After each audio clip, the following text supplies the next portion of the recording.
রবিবার পশ্চিম ত্রিপুরা জেলা পরিষদ ও আগরতলা পৌর নিগমের সহযোগিতায় তথ্য সংস্কৃতি দপ্তরের উদ্যোগে উদযাপন করা হয় পশ্চিম ত্রিপুরা জেলা ভিত্তিক গুরু পূর্ণিমা উৎসব।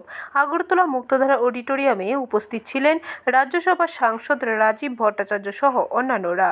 অনুষ্ঠানে বক্তব্য রাখতে গিয়ে সাংসদ রাজীব ভট্টাচার্য অনুষ্ঠানে উপস্থিত ছাত্রছাত্রী ও অভিভাবকদের উদ্দেশ্যে বলেন, গুরু শিষ্যের যে পরম্পরা বর্তমান সমাজ ব্যবস্থায় এইটা বাণিজ্যিক হয়ে গেছে।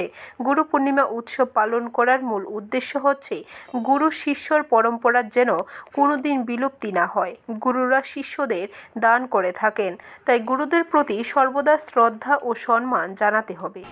আমি যারা স্টুডেন্টরা এখানে সমবেত হয়েছে আমি তাদের কাছে অনুরোধ রাখবো এবং যারা গার্জেনরাও আছেন তাদের কাছে অনুরোধ রাখবো, এই যে গুরু শিষ্য পরম্পরা, এটা বর্তমান যে সমাজ ব্যবস্থায় আমরা পৌঁছেছি, আমরা কমার্শিয়াল হয়ে গেছি, অর্থাৎ বাণিজ্যিক। কিন্তু আমরা যারা আমার সমবয়সী যারা গার্জেনরা আছেন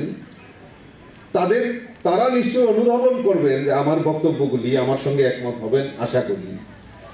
ব্যুরো রিপোর্ট, খবর ত্রিপুরা।